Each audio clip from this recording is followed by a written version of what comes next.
Alors mes chers amis, j'ai le plaisir et la joie de vous retrouver pour vous parler d'un homme grand entre tous qui s'est appelé le Or HaChaim HaKadosh.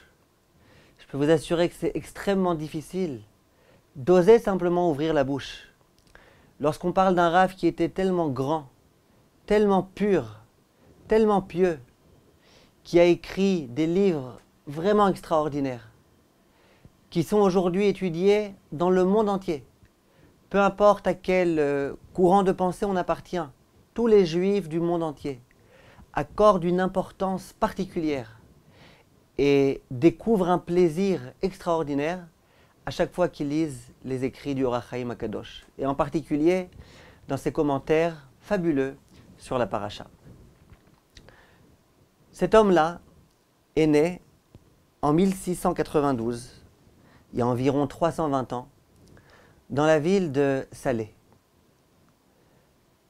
On l'a appelé Chaim. Chaim, c'était le nom de son grand-père, qui s'appelait lui-même Chaim Ben Attar. Ben Attar, Attar, ça signifie des parfums. Dans cette famille-là, on avait l'habitude de vendre et de commercialiser tout type de parfums et d'herbes odoriférantes, etc. Et voilà que ce grand-père-là, c'était un homme extrêmement pieux.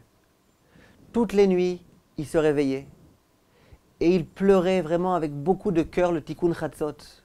Il était véritablement en deuil de la destruction du Beth Amikdash. Et vraiment, nuit après nuit, il pleurait comme si le Beth Amikdash venait de s'effondrer face à lui. Et ensuite, quand il avait fini ce Tikkun Chatzot, il se mettait à étudier jusqu'au matin. Et à ce moment-là, il allait prier. Et voilà que ce petit Chaim, le Or HaChaim HaKadosh, il a grandi en étant très proche de ce grand-père. Et lui aussi, à son tour, il a commencé à essayer d'imiter son grand-père.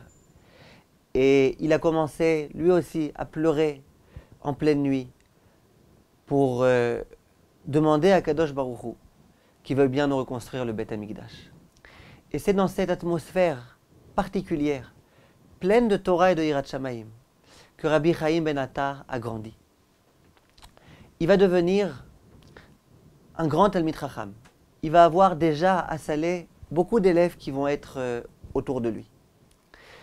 Et cet homme-là, qui finalement va vivre que 47 ans, il va faire dans ces 47 ans des choses que beaucoup de personnes ont du mal à accomplir en 120 ans de vie. Dans la maison de Rabbi Chaim Ben Attar, la porte était toujours grande ouverte. Il se préoccupait toujours des pauvres et des personnes nécessiteuses.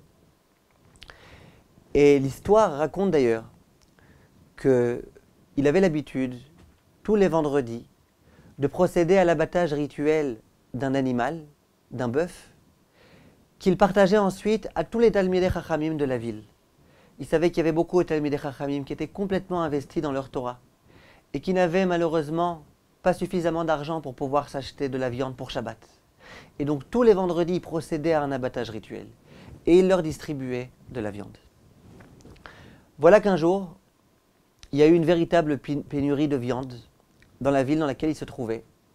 Et puis personne n'avait de viande. Le seul qui a réussi à avoir de la viande, c'était le Or HaChaim HaKadosh. Tous les autres shochatim, au moment où ils ont procédé à l'abattage rituel, il s'est avéré que les animaux n'étaient pas cachers. Le seul qui s'est trouvé être cachère, c'était celui qui était entre les mains de Rabbi Chaim Ben Attar.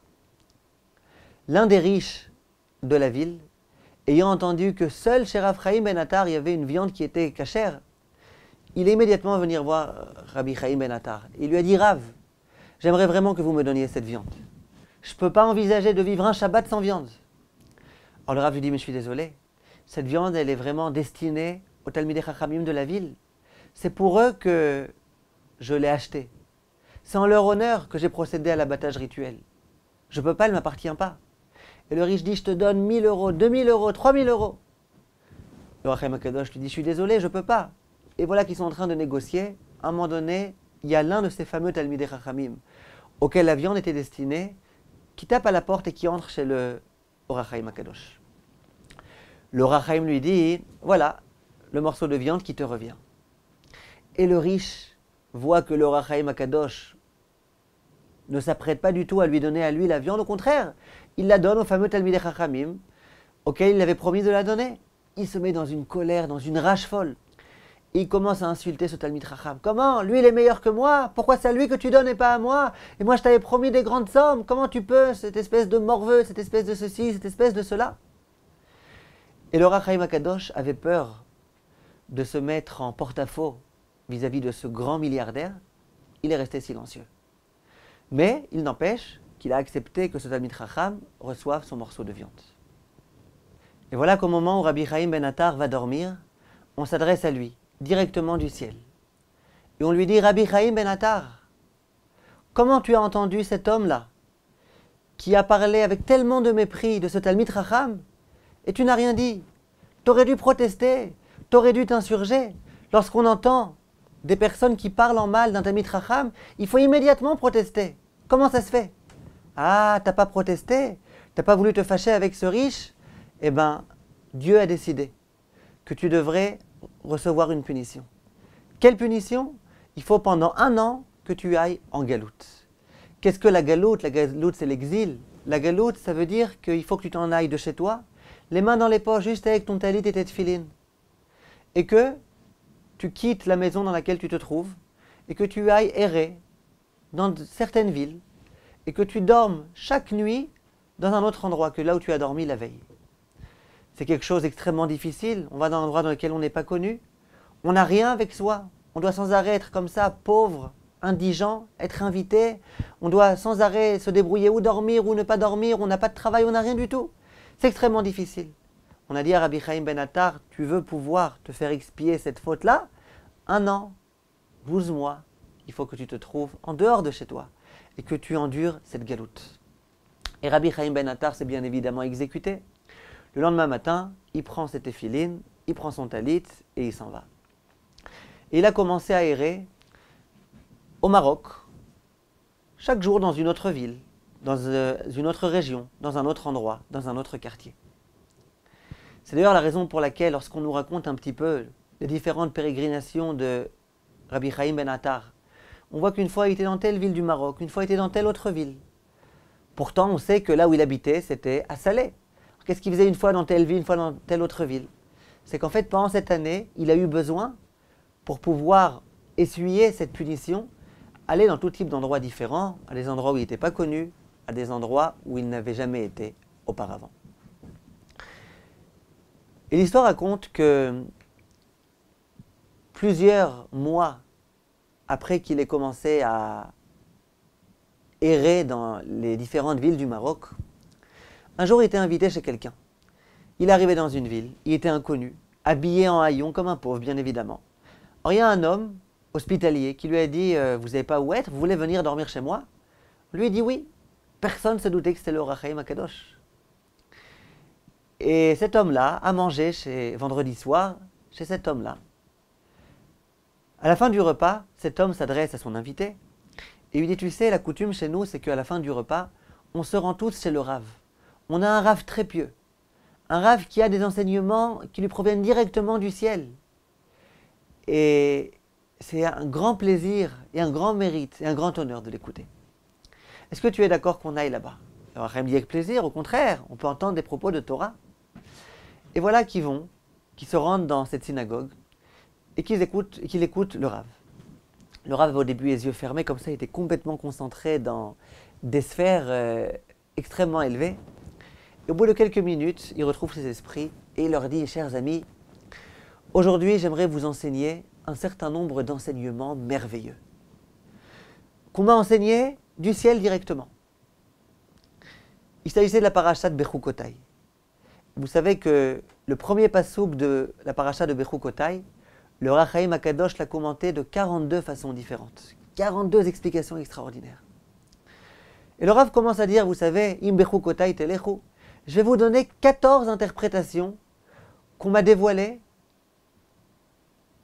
au sujet de ce pasouk. Les gens écoutent, tendent grandes leur oreille, et ils commencent une première explication, une deuxième explication. Et tout le monde est épaté, tout le monde est ébahi devant la beauté des Chidushim. Le Rav, voyant que tout le monde était comme ça, absorbé par ce qu'il était en train de dire, À la fin, il finit ses propos, il dit, vous avez entendu ces ces belles explications? Eh bien, sachez que on me les a enseignées au nom d'un très grand rave qui s'appelle Rabbeinu Chaim Ben Attar. Et dans la salle, bien évidemment, il y a ce fameux Rabbi Chaim Ben Attar. Immédiatement, il se lève et il dit, non, non, ne dites pas Rabbeinu Chaim Ben Attar, dites Chaim Ben Attar, c'est un homme comme un autre. Et immédiatement, tout le monde le fait taire, tu plaisantes, t'as pas honte, comment tu parles d'un tellement grand rave, etc., etc. Et bon, lui, il savait très bien de qui on parlait. Et il était tellement modeste qu'il ne voulait pas qu'on dise Rabbeinu Chaim Ben Attar. Bref, la dracha est terminée. On n'a pas voulu trop le disputer, cet homme-là. Il rentre à la maison. Et l'homme qui l'avait invité lui dit, écoute, tu me fais honte. Tu peux pas, viens écouter le livret Torah. C'est pas la peine de commencer maintenant à mépriser Talmidei Chachamim. On te parle d'un homme d'une tellement grande dimension, Rabbeinu Chaim Ben Attar. Comment tu peux te permettre comme ça? Il dit, s'il te plaît, regarde, demain on va aller au Beth Knesset. On va à nouveau écouter le Rav. Je te demande, reste silencieux. Et voilà que le lendemain, le Rav arrive. Il dit, aujourd'hui, je vais vous donner d'autres explications qui ont été dites au sujet du même pasouk. Im bechukotai telechu. Et il recommence à donner des explications tellement belles, tellement extraordinaires. Et voilà qu'à la fin, il dit, vous savez qui est-ce qui m'a donné cet enseignement-là?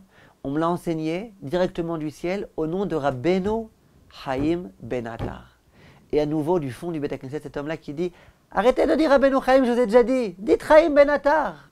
Et tout le monde qui lui crie dessus, qui lui dit, mais t'as pas honte? Qu'est-ce que tu fais? Tu viens ici, tu es un invité, comme ça tu permets de parler de grands chachamim. T'as pas honte?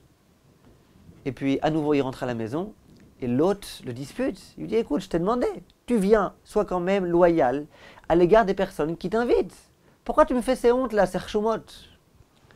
Seuda Shlishit à nouveau, on l'amène. Le Rav donne d'autres explications au sujet du même verset. Et à nouveau, il les donne au nom de Rabbeinu Chaim Ben Attar. Cet homme-là se lève et dit, arrêtez de dire Rabbeinu. Je vous ai dit de dire Chaim Ben Attar. Et là, les gens, ils n'en peuvent plus. Ils le prennent et ils le jettent en prison. Voilà que le moment de la Havdalah arrive. Les gens font la Havdalah. Et à ce moment-là, il y a une tempête impétueuse qui s'annonce. Un véritable ouragan. Les murs du Beth Midrash commencent à trembler. Le sol commence vraiment, les arbres étaient en plein mouvement. Ils se sont demandé qu'est-ce qui se passe. Le Rav dit, il faut que j'interroge Akadosh Baruch Hu. Il va se reposer un petit peu, il s'allonge. Et à ce moment-là, il a un songe. Dans lequel on lui dit, tu sais, il y a, durant tous les Shabbatot, les personnes qui se trouvent en enfer dans le Gehinnom, elles sont libérées de là-bas. Et elles retrouvent le Gan Eden, le paradis. Et voilà que dès que Shabbat sort, dès qu'on fait la Havdalah, immédiatement ces âmes-là quittent le paradis et elles retournent à l'enfer. Il dit, eh bien, cette fois-ci, les personnes qui se trouvaient au paradis, elles n'ont pas pu retourner à l'enfer. Pourquoi? Parce qu'on attendait la Havdalah d'un homme. On attendait la Havdalah d'un homme. En général, qui est-ce qui détermine à quel moment les âmes quittent le Gan Eden et retrouvent l'enfer? C'est la Havdalah d'un homme très pieux, très tzaddik. Et bien cette fois-ci, il n'y a pas eu la Havdalah. La Havdalah n'a pas été faite.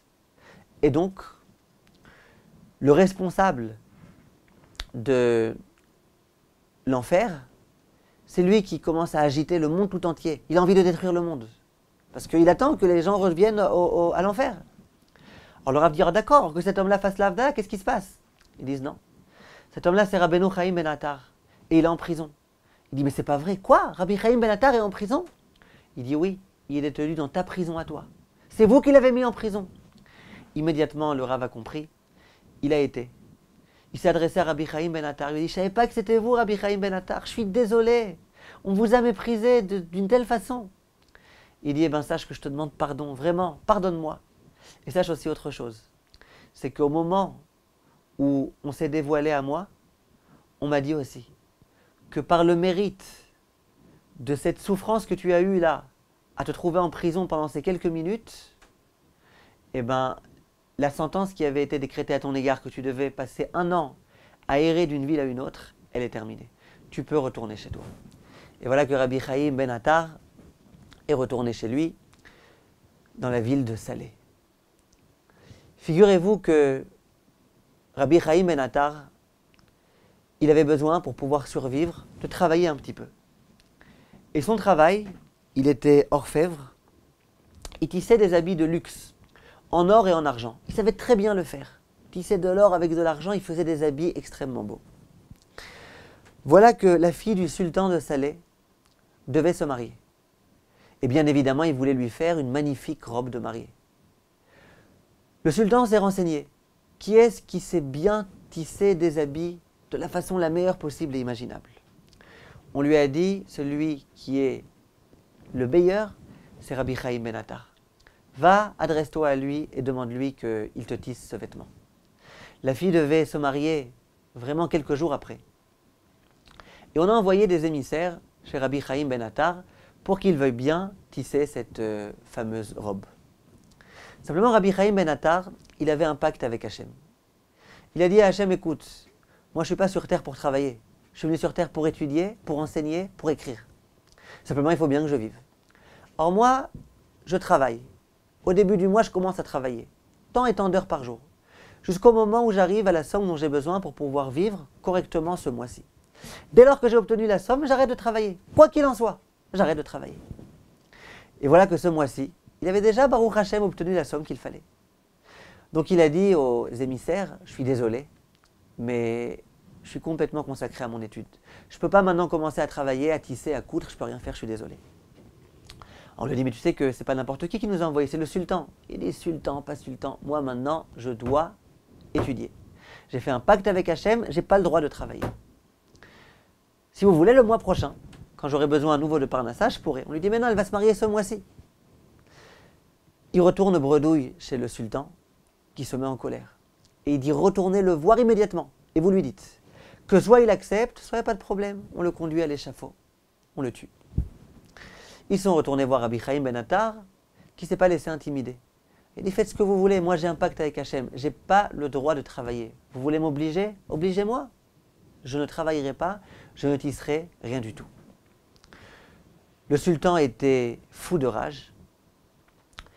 Il a demandé qu'on affame les lions qui se trouvaient dans sa cour.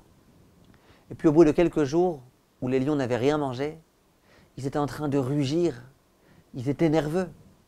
On prend Rabbi Chaim Ben Attar et on le jette dans cette cage à lions. Et à ce moment-là, Rabbi Chaim Ben Attar était avec son talit, avec ses téphilines, et il avait un livre de Tehilim dans sa main. Rabbi Chaim Ben Attar s'assoit et commence à lire les Tehilim. Et là, écoutez bien, chers amis, inouï, tous les lions viennent, ils s'asseyent autour de Rabbi Chaim Ben Attar et ils commencent à écouter sa lecture des Tehilim. On dit même qu'à ce moment-là, ils ont commencé à agiter leur queue, comme s'ils étaient contents d'entendre ces enseignements-là, ces Tehilim-là, qui provenaient de la bouche de Rabbi Chaim Ben Attar. C'était du jamais vu. Les lions étaient affamés. Juste avant qu'on jette cette proie-là, les lions étaient comme ça, fous. Ils avaient tellement faim. Ils rugissaient à la mort. Et voilà que Rabbi Chaim Ben Attar rentre et les lions sont comme apprivoisés autour de lui. À ce moment-là, on appelle le sultan, on lui dit « Sultan, viens voir, il y a un miracle qui se passe ici, viens voir, qu'est-ce qu'on fait ?» Le sultan arrive, il voit cette scène et il comprend une chose. Il comprend que cet homme-là, il s'est exprimé en arabe pour dire « c'est le saint des Juifs, celui-là ». C'est un homme particulier. Immédiatement, il a ordonné qu'on le sorte de cette cage à lions et il lui a donné beaucoup de cadeaux. Et à partir de ce moment-là, on a commencé à comprendre, à entendre, c'était qui ce fameux Rabbi Chaim Ben Attar, cet homme tellement grand. Rabbi Chaim Ben Attar a quitté la ville de Salé et il s'est rendu à Fès. Ensuite, il avait une grande envie, une grande aspiration de pouvoir monter en Eretz Israël. Et il voulait pouvoir fonder une yeshiva en Eretz Israël. Lui et tous ses élèves sont partis en chemin. Tout d'abord, ils sont arrivés à Alger. Ensuite, ils ont continué à voyager et ils sont arrivés en Italie. Là-bas, il a rencontré le Mahari Assad, l'un des très grands décisionnaires, qui lui a dit « Viens dans notre communauté, viens donner des cours, viens prendre ma place, toi, Or HaChaim HaKadosh !» Et le Rav là-bas a commencé à enseigner un petit peu. Il s'est fait des élèves qui ont rejoint le groupe d'élèves qu'il avait déjà auparavant. Et dans cette ville-là, en Italie, il a fait deux choses de très grandes. Premièrement, il a réussi à imprimer les écrits du Or HaChaim HaKadosh sur la paracha. Et en dehors de ça, il a réussi à collecter des fonds pour pouvoir un jour, Bezrat Hashem, quand il arriverait en Eretz Israël, fonder une yeshiva. C'était vraiment son grand rêve. Voilà qu'ils étaient en chemin dans le bateau et il avait convenu avec le capitaine qu'il devrait les faire descendre à Yafo, sur le port de Yafo, de Jaffa. Et voilà que il y a eu à ce moment-là un miracle. Le capitaine a complètement oublié de faire une escale à Yafo pour que Rabbi Chaim Ben Attar et ses élèves puissent descendre. Et donc il a continué. Il a continué jusqu'à la ville de Tibériade. Et il s'est avéré que c'était un très grand miracle. Parce qu'il y avait une épidémie terrible à cette époque à Jérusalem et qui s'était étendue aussi jusqu'à Yafo. Il y a énormément de personnes qui sont mortes à ce moment-là en Israël à cause de cette épidémie.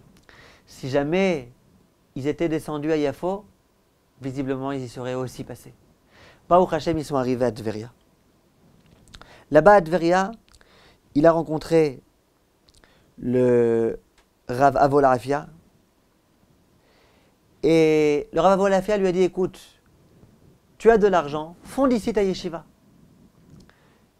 Alors le Rav Chaim Ben Attar a dit, non mais je ne sais pas, les gens qui m'ont donné de l'argent, ils m'ont dit qu'ils voulaient que je monte une yeshiva à Jérusalem. Il a envoyé une lettre pour savoir si les donateurs étaient d'accord qu'on ouvre la yeshiva en dehors de Jérusalem. Visiblement, les donateurs n'étaient pas tellement contents de cette idée-là. Et donc, le Rav s'est dit, pour l'instant, je garde de l'argent, pour l'instant, je reste ici, et ensuite, plus tard, j'ouvrirai ma yeshiva à Jérusalem. Et à ce moment-là, il a voyagé dans la ville de Akko. Il a voulu commencer à se rapprocher déjà un petit peu de Jérusalem. Là où il était à Akko, il a deux élèves très proches qui sont décédés. Et il a vu par là une allusion de la part d'Hachem que visiblement il ne faut pas qu'il se trouve à Akko. Akko, il avait un doute, est-ce que ça faisait partie intégrante d'Israël ou pas. Et donc ils ont été habités à Pékin. Au moment où ils ont appris que Baruch Hashem, l'épidémie à Jérusalem était complètement terminée, ils sont arrivés à Yerushalayim, dans la vieille ville de Jérusalem. Et là-bas, le Rav a ouvert sa yeshiva, qui s'appelait la yeshivat Knesset Israël. Ils sont arrivés là-bas la veille de Rosh Chodesh Tammuz, et le 15 Tammuz, l'année d'après, le Rav Chaim Ben Attar va décéder. Il est donc resté 1 an à Jérusalem, et durant cette année, il a pu enseigner la Torah à tous ses élèves, à Jérusalem, comme c'était son souhait le plus grand. Le Rav Chaim Ben Attar, durant cette période-là, où il se trouvait à Jérusalem, un soir, c'était durant la veillée de Hoshana Rabbah, il était habillé comme ça avec ses vêtements blancs. Il était super joyeux, il était gai. Et voilà qu'à un moment donné, en plein milieu de la nuit, il est rentré dans son bureau. Il s'est habillé avec des vêtements noirs et il a commencé à pleurer toute la nuit de la veillée de Hoshana Rabbah. Le lendemain, pendant tout Hoshana Rabbah, il a pleuré. Alors bien évidemment, ses élèves n'ont pas compris. Au tout début de Hoshana Rabbah, il était tellement joyeux, c'est un jour de fête. Comment ça se fait qu'en plein milieu, se soit mis à pleurer? Son élève, l'un de ses grands élèves, le Chida, est venu le voir. Il lui a dit, Rabbi Chaim, qu'est-ce qui se passe? Pourquoi tu t'es mis à pleurer? Et le Rabbi Chaim lui a dit, écoute, pendant cette première partie de Hoshana Rabbah, j'ai invoqué Akadosh Baruch Hu, j'ai sollicité sa miséricorde divine. J'ai fait tout ce que j'ai pu pour qu'Hachem accepte d'envoyer le Mashiach. Et Hachem a accepté. Simplement, au moment où Hachem a accepté, il y a eu tous les anges accusateurs qui ont commencé à accuser le peuple juif. Comment tu peux leur envoyer le Mashiach? Regarde comment ils sont, et regarde ce qu'ils font, et regarde le mal qu'ils font. Et ils ont commencé à soulever tout type de fautes.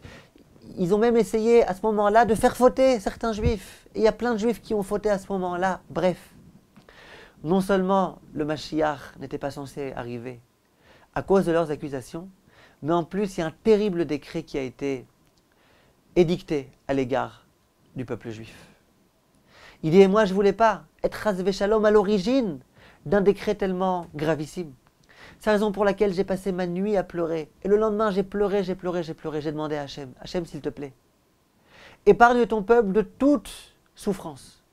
Et je suis prêt, moi, qui suis à l'origine de ces souffrances, parce que j'ai voulu accélérer la venue du Mashiach, que ce soit moi qui endure, que ce soit moi qui supporte et qui subisse. Dit le Chida, et cette année-là, Rabbi Chaim Ben Attar est donc décédé. Rabbi Chaim Ben Attar a été enterré à Har HaZeitim, sur le mont des Oliviers. Et l'histoire raconte, écoutez bien mes chers amis, qu'en 1967, lorsque l'armée israélienne a libéré le mont des Oliviers, à ce moment-là, ils se sont aperçus combien les Jordaniens avaient complètement tout détruit. Toutes les tombes avaient été détruites, avaient été renversées, avaient été déplacées. Vraiment, c'était gravissime ce qui s'était passé dans ce cimetière. Simplement, au sommet de la montagne, il y avait une tombe qui était restée intacte. Ils se sont approchés pour voir de la tombe de qui il s'agissait. Et il s'est avéré qu'il s'agissait de la tombe du Or HaChaim HaKadosh. Alors bien évidemment, ils se sont interrogés. Comment ça se fait? Tout a été complètement détruit. Il y a des tombeaux qui ont été détruits en 1000 morceaux. Et d'un coup, une tombe qui est restée complètement intacte. Comment ça se fait? Et il y a des recherches qui ont été faites. Et il s'est avéré qu'au moment où, en 1948, les Jordaniens ont voulu faire une route, cette route-là, elle devait passer en plein milieu du cimetière. Donc il y a des bulldozers qui sont venus et qui ont commencé à tout pousser, à tout détruire, de sorte à ce qu'on puisse tracer une route à cet endroit-là. À un moment donné, ils sont arrivés au niveau de la tombe de Rabbi Chaim Ben Attar. Et bien évidemment, les bulldozers arrivent. Dès que le bulldozer s'approche de la tombe de Rabbi Chaim Ben Attar, immédiatement, il se renverse complètement. Et le bulldozer, avec le conducteur, meurt broyé immédiatement. Alors ils se sont dit, bon, visiblement, il y a eu un problème technique. Ils ont réparé le bulldozer. Ils ont mis un autre conducteur. L'autre conducteur est arrivé à toute vitesse. Dès qu'il arrive au niveau de la tombe du Or HaChaim HaKadosh, à nouveau, le bulldozer se renverse complètement et le conducteur meurt lui aussi. Ils se sont dit, bon, peut-être qu'il ne faut pas alors aller avec un bulldozer, il y a un petit problème à cet endroit-là. Ils se sont dit, on va détruire cette tombe avec des marteaux. Ils ont pris des marteaux, le premier a pris son marteau, il a commencé à essayer de détruire, immédiatement il est devenu paralysé. Il ne pouvait plus déplacer sa main. Et à ce moment-là, ils ont compris, celui qui est enterré ici, c'est un homme saint. C'est un homme saint, on ne touche pas. C'est la raison pour laquelle cette tombe-là est restée intacte. Il faut savoir, mes chers amis, qu'il y a un certain nombre de ségoulottes qui sont en rapport avec le Or HaChaim HaKadosh. On raconte qu'il y avait un des grands Admorim qui s'appelait Rabbi Pinchas Mikoritz. Un jour, il arrivait dans une ville et il s'est aperçu, alors qu'on était en pleine nuit, qu'il y avait une lumière qui se dégageait d'un endroit particulier. Il s'est approché de cet endroit-là. Il s'agissait d'un Beth Knesset. Il est rentré dans ce Beth Knesset et il a vu que cette lumière provenait de livres. Il a ouvert ce livre. Il s'agissait du livre du Or HaChaim HaKadosh. Jusqu'à présent, ce livre n'était pas encore tellement diffusé. Il a commencé à l'ouvrir, il a commencé à étudier. Il a vu des perles précieuses. Or HaChaim HaKadosh. Quelles belles explications, quelles belles interprétations. Et à ce moment-là, il a compris que c'était un livre vraiment extraordinaire. À ce moment-là, Rabbi Pinchas Mikoritz, il a demandé à son fils, qui avait une imprimerie, il lui dit, je te demande de chaque année faire en sorte d'éditer à nouveau les livres du Or HaChaim HaKadosh. Chaque année. Et surtout, attention, n'oublie jamais, je te demande chaque année d'imprimer, d'éditer à nouveau les livres du Or HaChaim HaKadosh. Et son fils s'est exécuté. Une année, il a complètement oublié de le faire. Et cette année-là, il a eu énormément de difficultés. Des grands problèmes d'argent. Il a dû finalement fermer son imprimerie. Et il a compris que c'était à cause de cette faute-là. Et ce fameux Rabbi Pinchas de Koritz, il avait l'expression à la bouche et il disait que lorsqu'on étudie le Or HaChaim HaKadosh, ça a la capacité de purifier l'âme de celui qui l'étudie, au même titre que le Zohar HaKadosh. Vous savez que le Zohar HaKadosh de Rabbi Shimon Bar Yochai, lorsqu'on le lit simplement, ça purifie. Il disait le Or HaChaim HaKadosh, pareil, ça purifie énormément. Et tous les chassidim, ils adorent étudier les explications de Or HaChaim HaKadosh. Ils y voient une importance particulière. Il y avait un grand Talmid Chacham qui s'appelait Rabbi Shlomo Gestetner.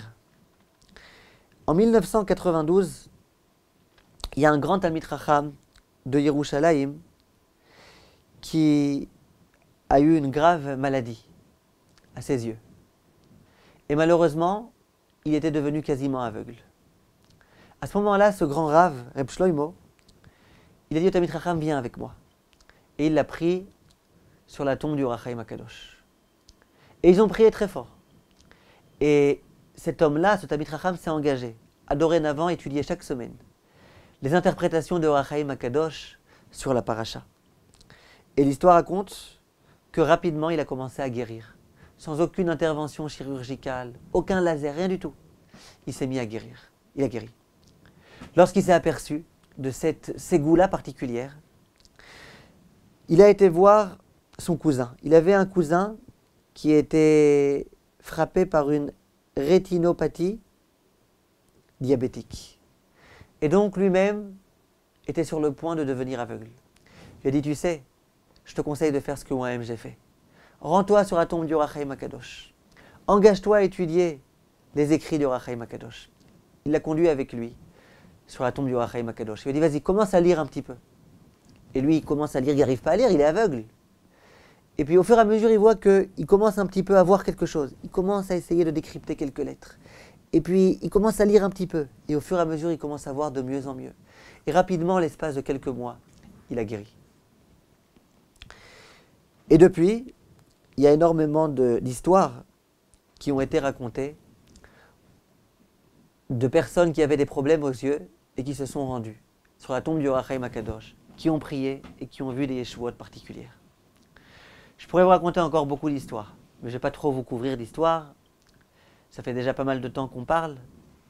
Une autre fois, Bezrat Hashem. J'aimerais juste terminer en vous lisant ce qu'écrit ce fameux Or HaChaim HaKadosh à propos de l'étude de la Torah.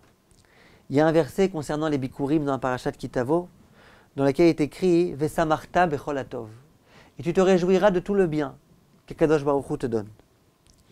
Dit le Or HaChaim HaKadosh, on a fait de ça même un chant. En tov et la Torah. Quand on parle du bien, le bien c'est la Torah.